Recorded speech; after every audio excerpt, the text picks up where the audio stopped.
하나님 말씀은 열왕기상 8장 22절에서 23절 말씀 보겠습니다. 열왕기상 8장 22절에서 23절입니다. 솔로몬이 여호와의 제단 앞에서 이스라엘의 온 회중과 마주서서 하늘을 향하여 손을 펴고 이르되 이스라엘 하나님 여호와여 위로 하늘과 아래로 땅에 주와 같은 신이 없나이다. 주께서는 온 마음으로 주의 앞에 행하는 종들에게 언약을 지키시고 은혜를 베푸시나이다. 아멘. 말씀 제목은 내 수준만큼의 하나님 퀘스천이에요. 내 수준만큼의 하나님 물음표. 이 말씀을 제목으로 우리가 말씀 나누도록 하겠습니다. 내 수준만큼의 하나님, 이게 무슨 말일까요? 우리가 신앙생활하면서 하나님을 제한하는 경우가 많고 또 하나님 그분이 성경에서만은 있는 그들의 하나님이 아니라 내 상태에 따라서 어쩔 때는 하나님이 크신 하나님이 되고 어쩔 때는 하나님이 작은 하나님이 되어버리는 그런 것에 대한 제가 이제 역설적인 측면에서 내 수준만큼의 제한하는 하나님 퀘스천한 거 퀘스천 이런 경우가 많습니다. 왜 그러냐면 우리는 하나님을 바라볼 때에 성령의 조명 속에서 있는 그대로 하나님 바라보면 우리는 그 하나님을 있는 그대로 하나님을 보게 돼 있어요. 그리고 하나님의 말씀이라고 하는 어떤 그 프리즘을 통해서 하나님을 보게 되었으면 성경에서 말하는 하나님을 봐요. 근데 문제는 뭐냐면 성경에서 말하는 하나님과 나 사이의 이 공간, 이 갭이 너무 큰 거예요. 이게 무슨 말이냐면 성경에서 말하는 하나님은 크고 놀랍고 역사하는 하나님인데 막상 내게는 그런 하나님이 아닌 거예요. 응? 우리의 현실이, 우리의 환경이, 우리의 문제가, 우리의 어떠한 것들이 그 앞에 딱 섰을 때 하나님이 그런 분이 아닌 거예요. 왜 그러냐? 하나님을 막연하게 이해하고 막연하게 하나님을 믿기 때문에 그래요. 우리의 삶 속에서 하나님을 경험하는 삶을 사는 사람들은 그렇지 않아요. 아니, 물론 믿음이 약해져서, 연약해져서 순간은 그럴 수 있을지 모르지만 우리 하나님 그런 분 아니시니까. 응? 그걸 아니까. 그러면 마땅히 그 하나님께 그렇게 반응할 텐데 그렇지 못하는 거예요. 오늘 솔로몬이 그렇습니다. 솔로몬이 이걸 낙성식 때 했던 기도입니다. 낙성식은 성전을 다 짓고 난 다음에 이제 하나님께 영광 드릴 때 하나님에 대한 표현이 이거잖아요. 하늘을 향하여 손을 폈어요. 이렇게 손을 탁 펴면서 이스라엘 하나님 여호와여 위로 하늘과 아래로 땅에 주와 같은 신이 없습니다. 하늘과 땅에 주님 같은 신이 없다는 거죠. 주께서는 온 마음으로 주의 앞에서 행하는 종들에게 언약을 지키시고 은혜를 베푸시나이다. 이 시점 안에도 솔로몬이 하나님을 이해할 때에 그 아버지 다윗과 마찬가지로 크고 놀라우신 하나님이었어요. 문제는 그가 이제 노회한 정치인으로 자라나가면서 국가를 경영하고 왕국을 어떻게든 수성을 해야 되니까 그때 했던 게 뭐냐면 정략 결혼을 하기 시작했습니다. 이 엄청난 고백이 계속 나와요. 이 지금 8장 전체에 보시면 쭉 나와요. 27절 보세요.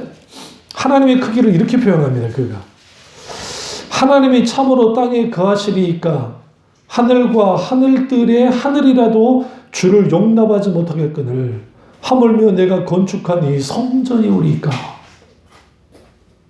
그런데 이 솔로몬이 하나님을 성전에 가둬버립니다.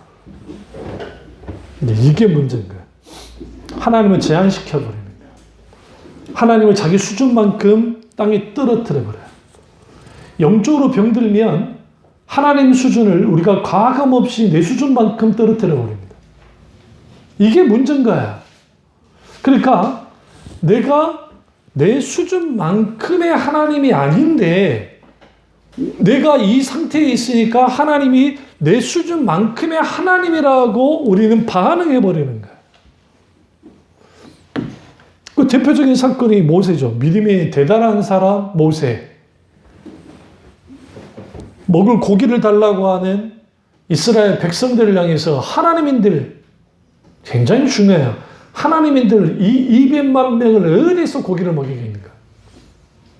돈이 있다 하더라도 어디서 200만 명을 먹일 고기를 살 것이며, 거기는 사막이라 벌판인데 거기에 무슨 잡아먹을 수 있는 짐승이 있는 것도 아닌데 어떻게 할 수 있냐고 합니다. 그때 하나님이 불끈 화를 내시죠. 언제부터 내가 손이 짧아졌니? 언제부터 내가 그렇게 네 생각할 때 네 수준만큼의 하나님이냐? 지켜봐. 내가 니네 고기 다 먹게 해줄게. 그리고 동풍을 불어서 메추라기가 날아오게 하고, 그리고 그들이 이제 수확을 합니다. 고기를 먹게 됐다고 하는 그 엄청난 기대감과 즐거움 속에 있고, 그리고 털을 뽑고, 그 다음에 불을 붙여서 거기에 이제 고기를 익힙니다. 익혀가지고 이제 이 다리를 탁 뜯어가지고 이렇게 딱 한 점을 딱 할 때, 고기가 이와 이 사이에 딱 꼈을 때 하나님이 쳐버렸어요. 이스라엘 민족 전체를. 사람들이 죽어져 나오기 시작합니다. 하나님이 때려버리니까. 이게 하나님을 제한하는 사람들, 하나님을 자기 수준만큼 떨어뜨려 때에 하나님이 진노하세요. 그 이유는 뭐냐면 하나님 이름이 합당한 하나님이신데 지도자인 모세로부터 시작해서 이스라엘 백성들이 하나님을 자기 수준만큼 격화시켜버렸거든요. 오늘날 그런 일들이 너무 많아요. 은사주의자들은 교묘하게 하나님이 놀라운 초자연적인 기적을 어마어마하게 합니다 라고 하지만 거기는 뭐가 딱 들어가 있냐면 소위 적극적 사고방식과 번영주의, 기복주의라는 것을 통해서 아주 장난질을 하는 경우가 많고, 교리주의자들은 그 교리에 하나님을 가둬버리는 거야. 소위 혹은 성경에 가두거나 아니면 교회에 가둬버리는 거야. 사이즈가 아주 큰 교회에 다니면 우리는 어떤 기분이 드냐면, 여러분은 이제 안 다녀보시니까 우리 교회 같이 어마어마하게 큰 교회를 다니니까 모르겠지만, 큰 교회를 다니다 보면 그 건물이 주는 압도함이 있습니다. 그리고 거기서 신앙생활을 한다고 하는 자부심도 같습니다. 근데 정작 하나님이 안 보입니다. 건물은 보이고 프로그램은 보이고 사람은 보이는데 하나님이 안 보여요. 실제로. 아니, 흉내내는 것은 많습니다. 그래서 뜨겁게 기도는 합니다. 근데 하나님의 임재가 있는가? 그렇지 않아요. 있는 교회도 있지만 안 교회가 굉장히 많아요. 왜 하나님의 임재가 사라질까? 그 이유는 규격화되어지고 그리고 규모화되어지면 하나님의 설 자리를 사람이 서기 시작하면 거기에 하나님이 임재하지 않아요. 그래서 솔로몬이 말하는 거야. 이 성전에 하늘도 하나님을 감당치 못하고 땅도 감당치 못한다. 하필 지금 이 한 40평 조금 넘는 이 성전인들 하나님을 감당할 수 있겠냐는 거야. 응? 이게 정확한 거거든요. 근데 하나님을 가둬버립니다. 솔로몬 이후에 이스라엘의 타락함을 통해서 하나님을 자꾸 가둬요. 선한 왕이 나올 때마다 그때서야 하나님이 풀려나요. 성전에 갇혀있는 하나님.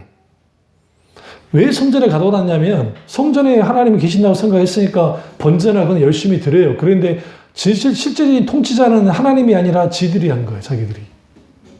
그러니까 선한 왕이 나올 때 가장 먼저 뭐부터 수축을 해요?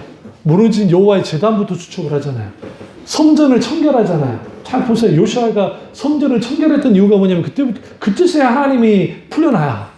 물론 하나님은 갇히신 분이 아니에요. 이거는 비유적인 말이에요. 하나님은 다른 분에 가둬지지 않아요. 그런데 그들의 신앙과 그들의 사상과 그들의 생각으로 하나님을 가둬버리면 하나님은 갇힌 것 같은 분이 되어버려요. 갇힌 것 같이 되면 하나님의 역사는 그들을 통해서 나타나지 않아요. 절대로.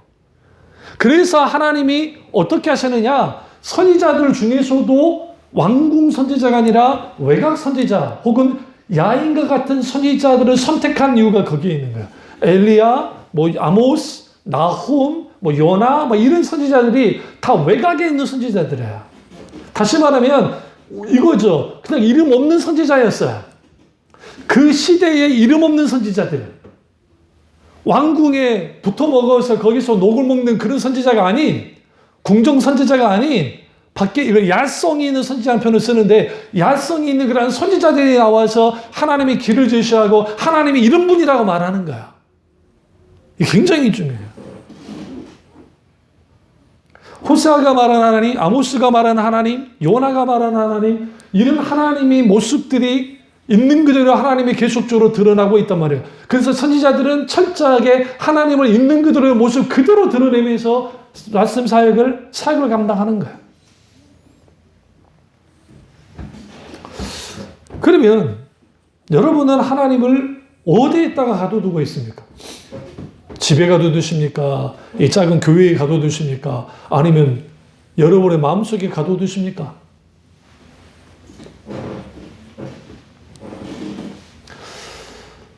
여기 이 솔로몬이 27절에서 하늘들의 하늘이라는 표현이 하늘과 하늘들의 하늘 이 표현은 3층천의 의미를 갖고 있는데 하나님이 만드신 천국이라 할지라도 하나님을 용납할 수 없다. 용납하지 못하는 것은 하나님 그분을 감당을 못한다는 거예요. 그는 분이 우리가 믿는 하나님이다. 이렇게 소개하는 저도 때로는 현실을 들여다보고 환경을 들여다보고 문제를 들여다보면 주눅이 드는 거예요. 그는 인간이니까 그래요. 주눅 들지 않는다 한다면 이상한 거죠. 이거는 선지자들도 그렇고 많은 하나님의 사람들이 다 겪어요. 그게. 엘리야가 이세벨 한마디 말에 주눅 들었던 사람입니다. 그 어마어마한 하나님의 역사를 이뤘던 사람이. 하물며 저나 여러분이나 누구든지 주눅 들 때 있어요. 내가 주눅이 드니까 하나님도 주눅이 들 거라 생각해요. 아니, 하나님은 그 자리에 그대로 계십니다. 우리가 못 볼 뿐이지. 바로 내 옆에 계시고 내 앞에 계시고 내 뒤에 계시고 우리와 함께 하신 하나님이신데 그 하나님을 내 수준만큼 격화시키는 일을 하지 않아야 된다는 거예요.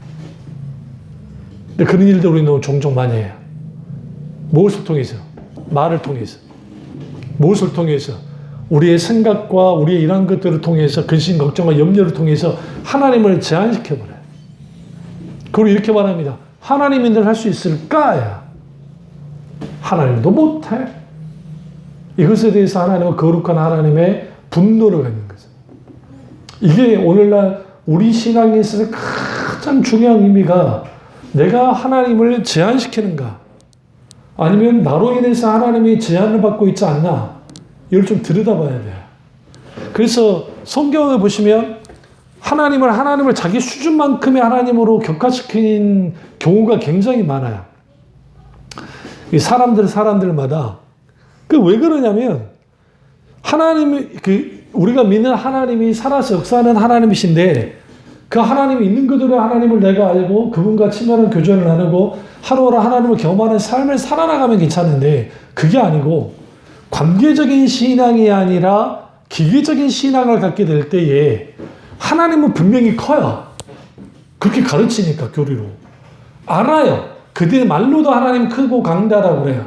전지전능하시고 무소부재하시다 그래요. 근데 내 실상을 보면 하나님은 무소부재하시고 전지전능하신 분이 아닌 거야. 왜? 하나님 의지하지 않거든요. 하나님보다 사람 의지하고 하나님보다 환경 의지하고 하나님보다 내 능력을 의지하고 하나님보다 어떤 걸 의지하거든요. 그러니까 내가 의지하는 것보다 하나님이 더 작아져요. 내 수준만큼 하나님을 그렇게 이렇게 딱 떨어뜨려 놓으면 안 되는데 왜 그런 일들을 할 수밖에 없느냐, 하게 되느냐라는 거예요. 할 수밖에 없는 게 아니라 왜 하게 되냐라는 거예요. 첫째로 하나님이 나와 멀기 때문에요. 하나님이 생각보다 멀리 있어요. 내가 생각할 때.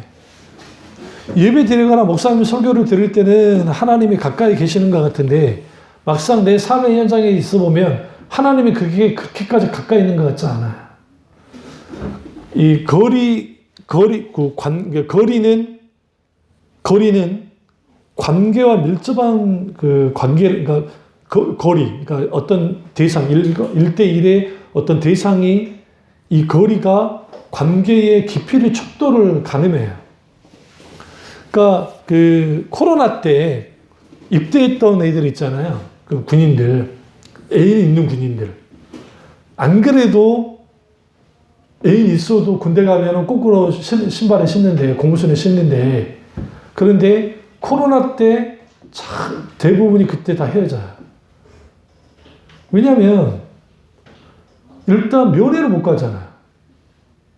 면회도 못 가. 먼저 전화 통화를 하더라도 그런 한계가 있고. 그러니까 그렇게 있고.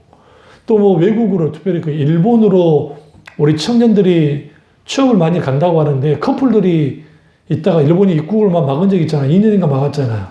거기에 깨진 커플들이 한두 명이 아니라는 거예요. 왜? 떨어져 있으니까. 이게 물리적인 거리도 그렇지만 마음의 거리는 무시를 못합니다.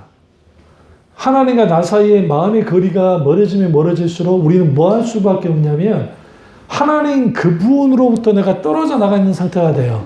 당연히 하나님을 바라보고 이해할 때 이 하나님은 성경에서 말하는 그 하나님이 아니라 내 수준의 하나님이 되어버려요. 내 수준만큼의 하나님. 이걸 사탄이 너무 원해요. 야, 네 수준의 만큼의 하나님이니? 잘한다, 잘한다. 그렇게 믿으면 돼. 괜찮아, 괜찮아. 그 정도 하나님이지. 소위 이데올로기에 갇혀있는 하나님, 소위 잘못된 사상과 가치관에 갇혀있는 하나님, 소위 잘못된 그 가르침들 속에 갇혀있는 하나님, 하나님을 자꾸 가둬놔요. 교리로는 크고 광대하다고 하는데 내 삶과 거기엔 어떤 성령의 역사가 나타나지 않는 소위 머릿속에서만 하나님을 이해하는 관념적인 그런 신앙을 갖고 있는 사람들, 자기 머릿속에만 하나님을 이해하는 거야.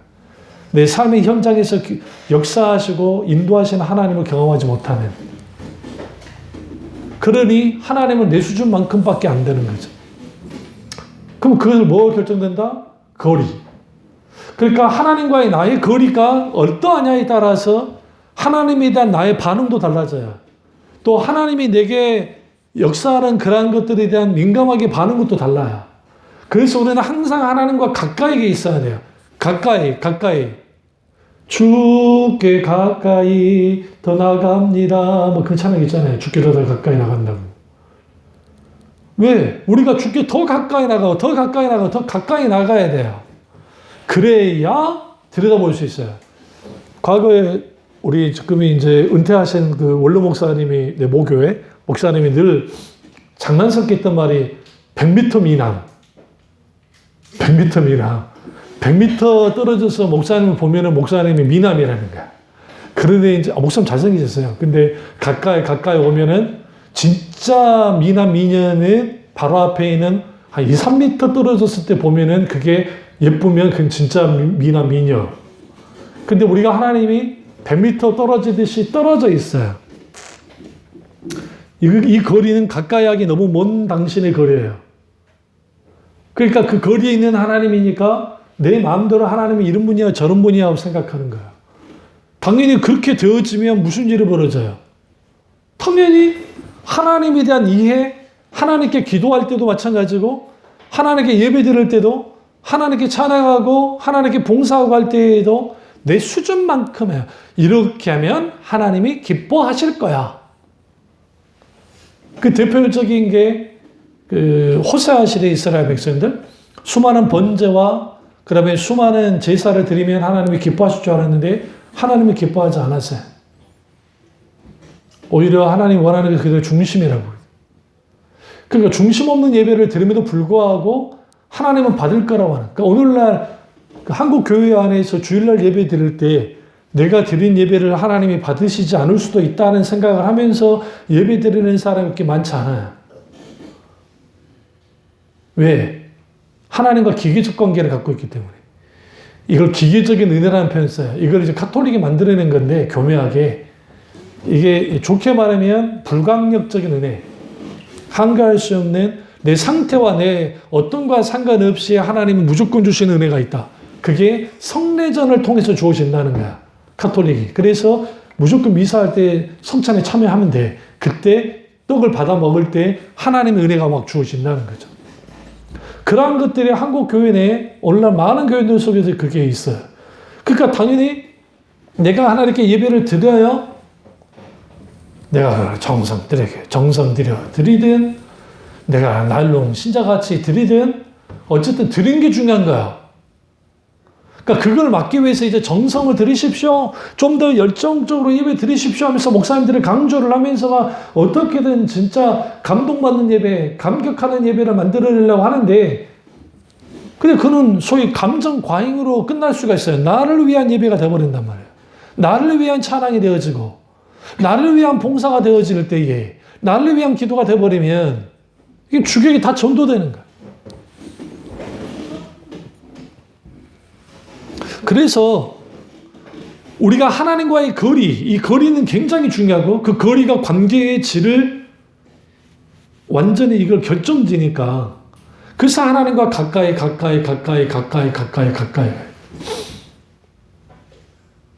그러려면 하나님 얼굴을 구하는 삶을 살아야 됩니다.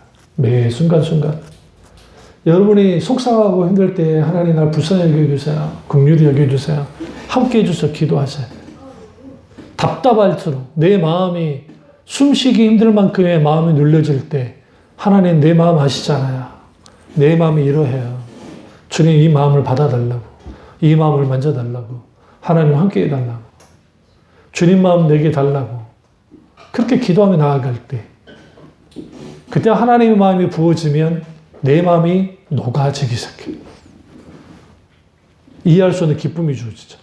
이게 하나님의 내 수준만큼의 하나님이 결정되는 것은 결국 하나님의 거리다. 그리고 하나님과 거리, 그 거리가 관계의 질을 결정지니까 우리는 항시 하나님과의 거리가 일정하게 유지하는 게 중요한 게 아니라 가까이 가는 게 중요한 거예요. 또 가까이. 그게 굉장히 중요해요. 두 번째는 내 수준만큼의 하나님을 할 때 여기서 굉장히 중요한 게 같은 방향으로 가는 거예요. 같은 방향으로 가는 게 중요하다는 말은 뭐냐면 하나님은 이렇게 가고 싶은데 나는 반대로 가고 싶고 옆으로 가고 싶은 거야. 그런 경우가 굉장히 많아요. 그러니까 하나님이 안 보여요. 그 산악 가이드를 하시는 분들이 가이드를 해나갈 때에 재밌는 걸 발견하는데 그게 뭐냐면 산악 큰 산들의 가이드를 하잖아요. 분명 길은 하나예요. 에? 근데 왜 길을 잃으냐? 올라가기만 하면 그러다 힘들다가 가겠는데 갑자기 내려가게 되니까 우리는 다 판단해버려요. 여기를 가면 안 된다. 올라가야 된다. 그래서 그 길을 벗어날 때 거기서 길을 잃어요. 응? 그러니까 우리 지금 봄 되니까 막 추락사고 같은 게 막 나잖아요. 이제 뉴스 어쩌다 보면 간간히 꼭 봄만 되면, 봄, 가을 되면 그런 게 나올 때가 있어요. 겨울에 이제 눈 녹고 이제 사람들 활동하기 시작할 때. 그럼 주로 어디서 안전사고가 나느냐? 그 등산로로부터 벗어난 사람들이 그래요. 등산로 안에 있으면 거기 사고 날 일이 크게 없어요. 크게까지. 설사 사고가 나더라도 거기 사람들이 많기 때문에 도움을 그렇게 쉽게 받는단 말이에요. 거기서는.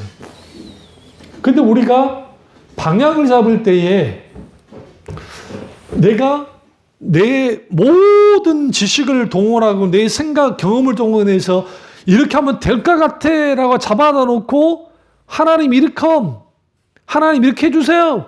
그래서 막 기도로만 밀어붙이는 거야. 하나님 이렇게 되기 원합니다. 하나님 이렇게 역사해 주시고 하나님께서 이 문제 해결해 주십시오. 주님이 이렇게만 해주신다면 내가 교회의 헌금을 1억을 하며 하나님 이렇게 통해서 교회를 이렇게 세우고 하나님이 내 사업을 이렇게 해주시면 하나님 영광으로 하겠습니다. 근데 그 방향이라는 게 하나님의 방향이 아니고 하나님 원하는 뜻의 방향이 아니라 자기가 원하는 뜻의 방향으로 하나님을 끌고 나가는 거예요. 그러니까 자기 방향으로 끌고 나가면 하나님이 작아질 수밖에 없어요. 내가 원하는 방향이 아니니까. 왜? 그 앞에 뭐가 있을 줄 알고. 가데스바냐 앞에 있었던 이스라엘 백성들이 그들의 눈으로 봤던 것은 너무너무 아름다운 젖과 꿀이 흐르는 땅이었고 너무너무 좋아서 그 땅도 좋았어요. 이후엔 평가도 이제 땅도 안 좋다고 평가하지만 문제는 뭐가 문제였어요? 사람의 문제였던 거죠. 방향은 분명했어요. 하나님이 끌고 나온 방향. 그런데 하나님이 끌고 나온 방향은 옳았는데 그 옳은 방향까지 오긴 왔는데 만사형통이 없는 거예요. 내가 하나님의 신앙의 본질 가운데 살아왔고 신앙생활을 했는데 물리적으로 눈으로 보는 성과가 나타나지 않고 뭔가 이런 게 없으니까 우리 신앙에 뭔가 이거 문제가 있는가 생각하는 거죠. 그렇게 따지면 예레미야는 진작에 41년 동안 목회사 선지자 활동하면 안 되죠. 때려쳤어야지 진작에. 그럼 왜 방향이 중요하느냐? 이 방향을 하나님이 원하는 방향으로 가기 시작할 때에 거기에서 어떤 하나님을 보게 되냐면 나를 앞서 행하신 하나님을 경험하기 시작해요.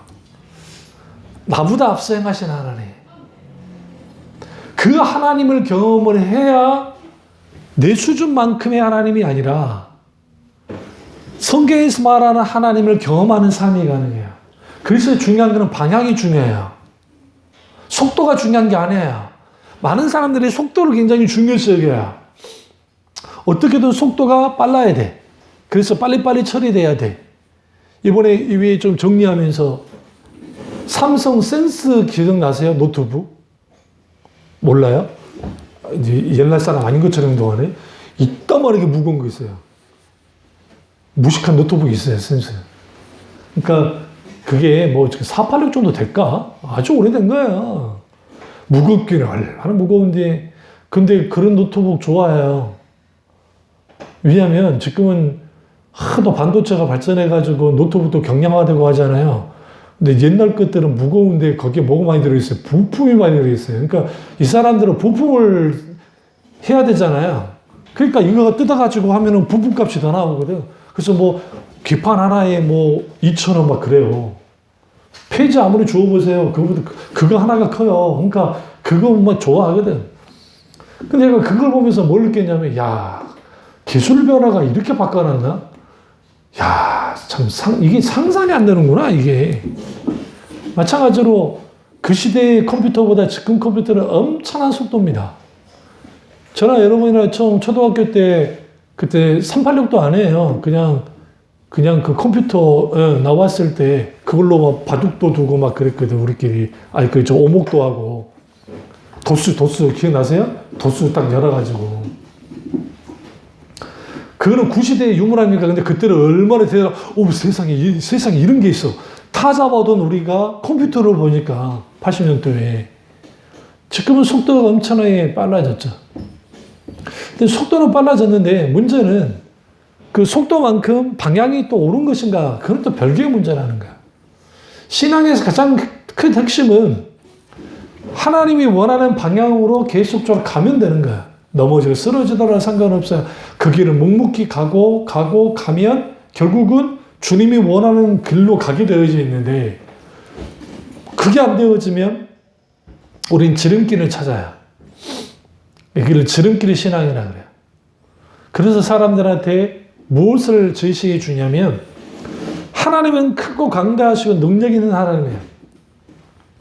그러니까 당신들이 하나님께 결단하고 헌금을 많이 하면 당신들의 사업뿐만 아니라 모든 걸 잘 되게 해준다고 하는 일종의 상술을 포함한 그런 식의 설교를 하고 그런 식으로 집회를 해서 뜯어낸단 말이죠. 과거 우리 교회에 있었던 그 집사가 그 은사주의 교회에서 빚을 내가지고 카드빚이 아니라 그 빚을 달러 비슷하 같이 내가지고 그걸 다 헌금을 바쳤단 말이야. 그래 놓고 밤새로 잠을 못 자는 거야. 왜? 빚 내가지고 했는데. 그러면 그런 것들은 대부분이 그 대부업체에서 뭐 그런 빚들은 굉장히 비싸잖아요.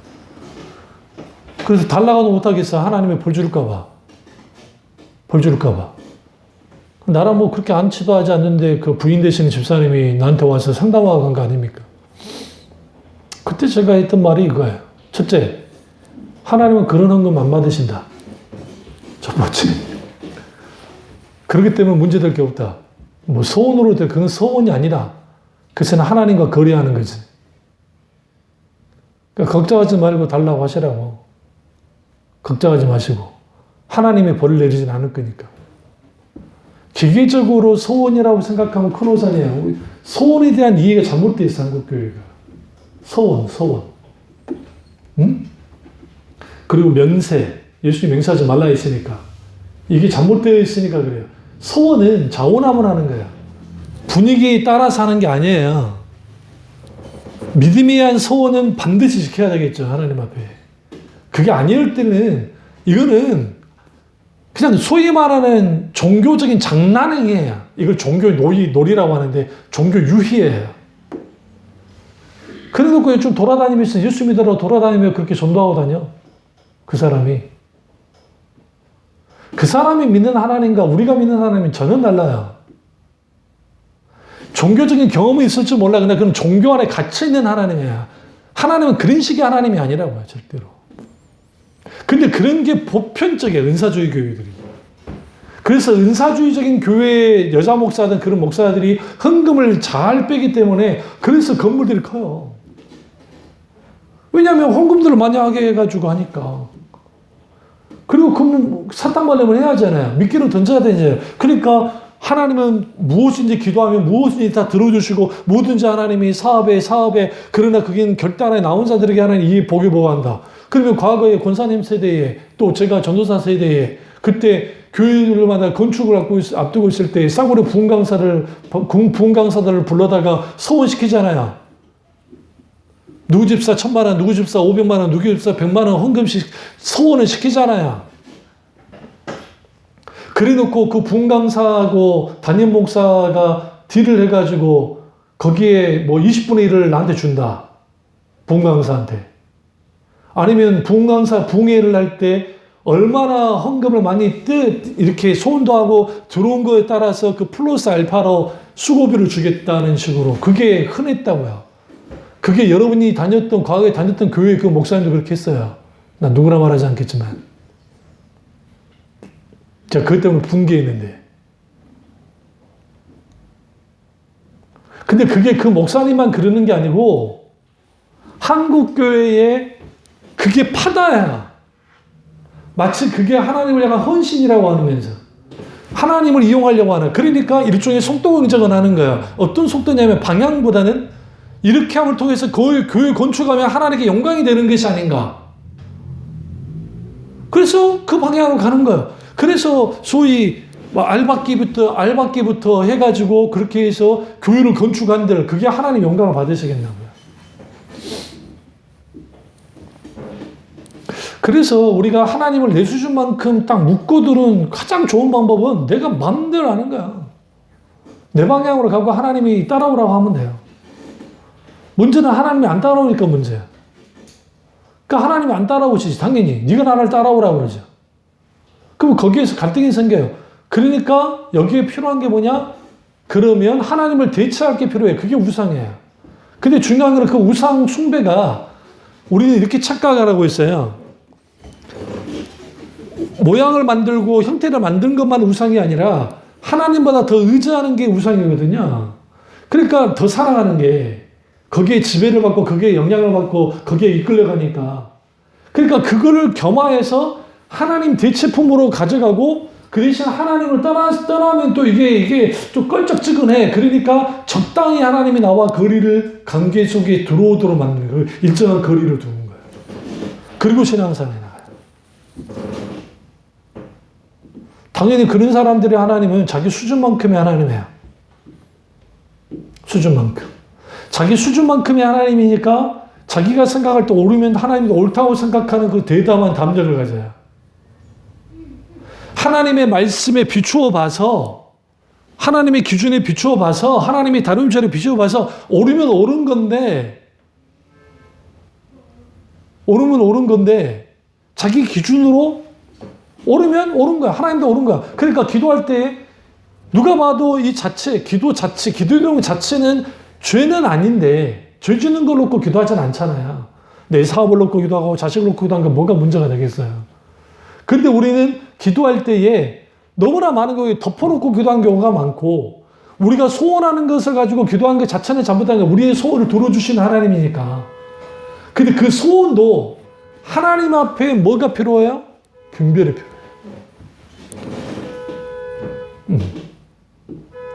그 분별이 온전히 되지 않으면 우리 가운데 무슨 일이 벌어지느냐? 내가 원하는 식의, 내가 바라는 식의 그런 식의 소위 신앙으로 전락해버려요. 네, 그런 식으로. 그럼 그런 식의 하나님이에요. 그럼 주도는 누가 하느냐? 내가 주도하는 거야. 그러니까 하나님 앞에 이 새끼 저 새끼 하는 저 나무기 목사도 아니지. 그 전시 그 사람처럼, 네? 하나님 나한테 혼나라고 말할 수 있는 거야. 왜 그러냐면 성경에서 말하는 하나님과 자기의 정치적인 이데올리와 인기와 돈과 명예와 그러한 것들이 커지면 마치 자기가 동일시되어지는 그 착각 속에 빠져. 이게 은사주의자들이 쉽게 하는, 그리고 초등교회 목사들이 이런 데에 쉽게 빠져요. 왜냐하면 본인이 그런 게 아니라, 그래서 김병사 목사님이 내가 참 좋아하는 것 중에 하나가 그런 유혹에 빠지는 거예요. 왜? 만여 명이 되는 교회 담임 목사를 하다 보니까 어딜 가도 대접을 받잖아. 근데 어느 날인가 이제 집회, 섭외를 돼가지고 집회를 딱 하러 갔는데, 딱 갔는데, 목사님을 이렇게 하면서 좀 윗자리에 하지 않더라는 거야. 갑자기 기분이 확 상했대. 내 자리가 없어. 그래서 일단은 거기서 뭐 있으면 또 이상하니까 그냥 끝에 있는 자리 하나를 앉았죠. 그리고 가만히 있는데 딱 오더니, 스텝이 오더니, 목사님 왜 여기 계시냐고, 저쪽 가시자고. 알고 보니까 있던 거요. 못 본 거지. 근데 하나님이 그러시다는 걸 같이 가는데, 늦지 않았다. 그 집회 다 하고 집에 가서 있는데 하나님이 꾸짖는 거예요. 네가 그렇게 잘났냐는 거죠. 하나님께 팍 울면서, 아, 교만이 달리 교만이 아니구나. 대접받으려고 하는 그 마음 자체. 이게 왜 생겼을까? 아, 내가 잘나서 나를 이렇게 대접해 준 게 아니라 하나님의 교회가 크니까, 만나라는 교회가 크니까 나를 대접해 주는 건데, 아, 이러면 큰일 나겠구나. 그다음부터 그러지 않으려고 작정을 하는데 어쩌다 보니 북두북두 올라온다는 거예요.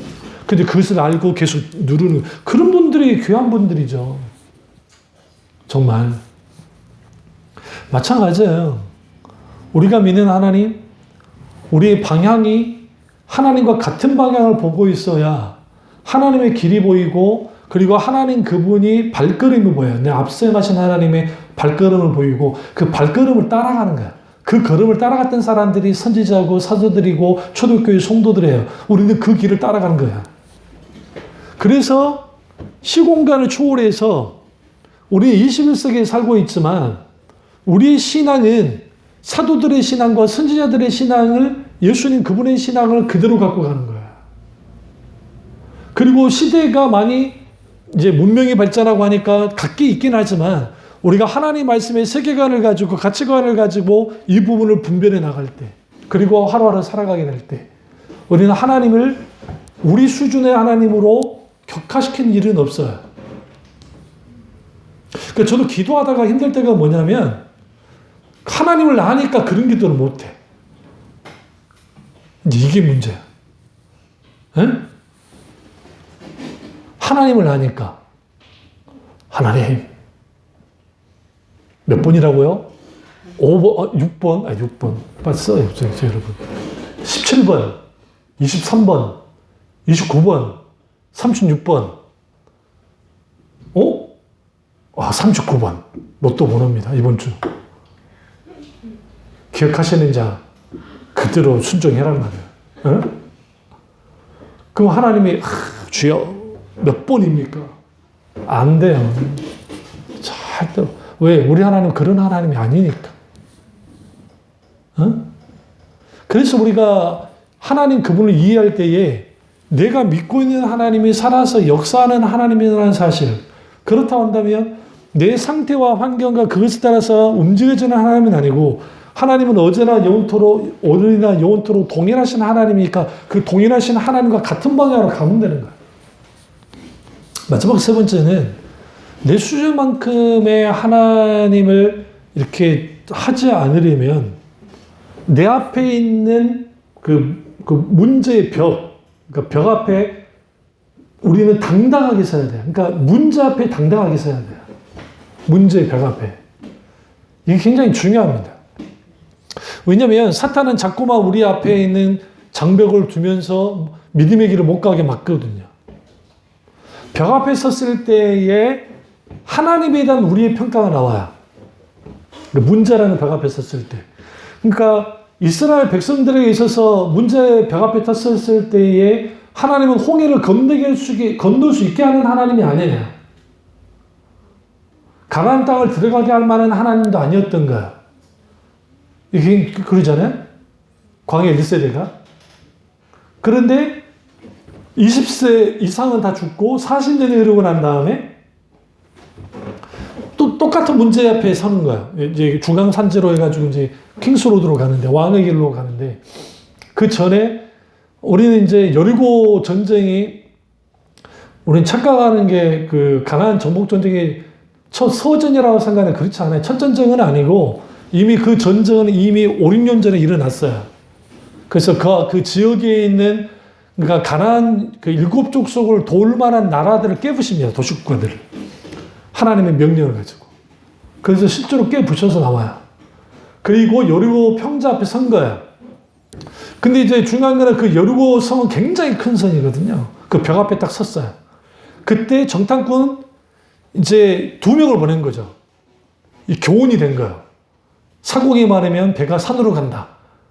괜히 모세가 40년 전에 12명 보내가지고 말만 많았지. 그러니까 다 2명만 보낸 거죠. 여기는 상징적 의미가 있습니다. 긍정적인 보고였던 여호수아와 갈렙. 그들을 대신하는 존재 2명. 그래서 성경에는 2 증인, 계시록에 2 증인, 2명. 굉장히 중요해요. 2명씩 짝을 지어 복음 전도를 하라 막 하잖아요. 이게 이제 굉장히 중요한데, 근데 2 사람이 가서 오죠. 근데 거기에 뭐라고 그래요? 그 보고 내용이 딱히 없어요. 그러니까 성경 보세요. 여호수아서 보세요. 그들이 가서 뭐 거기에 뭐 젖가꼬리 흐릅디다 뭐 합디다, 이거 이미 40년 전에 조상들이 다 알아냈어. 선배들이. 그럼 그들 간 것은 뭐냐면 본 거예요. 이들이 뭐 어떻게 하고 있는지. 그들의 보고 속에서 부정적인 보고가 있었나요? 없었어요. 절대 없었어요. 그들은 더 이상 문제를 보지 않았어요. 문제를 보지 않았다고요.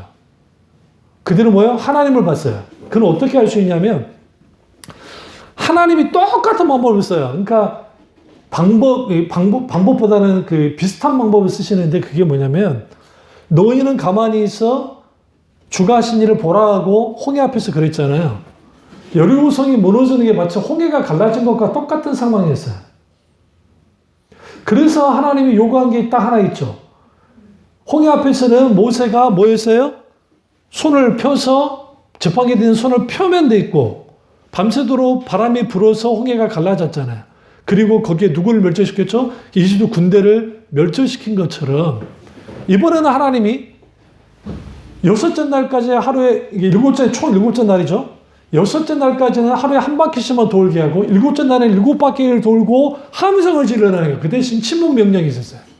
너희는 가만히 있어 주가 하실 일을 보라 할 때 가만히 있어라는 의미 속에는 침묵도 포함돼요. 이 일이, 그러니까 자기 선배들이 못했던 일들. 근데 가나안 땅을 앞두고 그 일을 하는 거예요. 감행을 하는 거예요. 전쟁을. 할 때에 그들이 할 수 있는 건 뭐냐면, 여리고 성만 바라보고 걸으면은 저거는 못 넘을 성이에요. 너무너무 크니까. 고고학자들이 여리고 지역을 발견하다가 너무 충격받았다니까요. 어떻게 성체가, 이렇게까지 큰 성체가 6,000년 전에 혹은 5,000년 이상 전에 이렇게 어마어마한 성체를 지을 수 있었을까?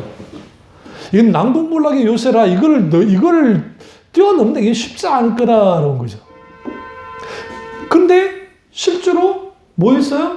돌고 돌죠.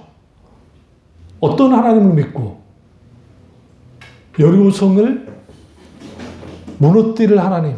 다시 말하면 문제의 벽을 반드시 깨버릴 수 있는 하나님, 그분만에게, 그분의 명령에 순종하면서 한 걸음 한 걸음 나아갈 때 그 수준의 만큼의 하나님이 아니었어요.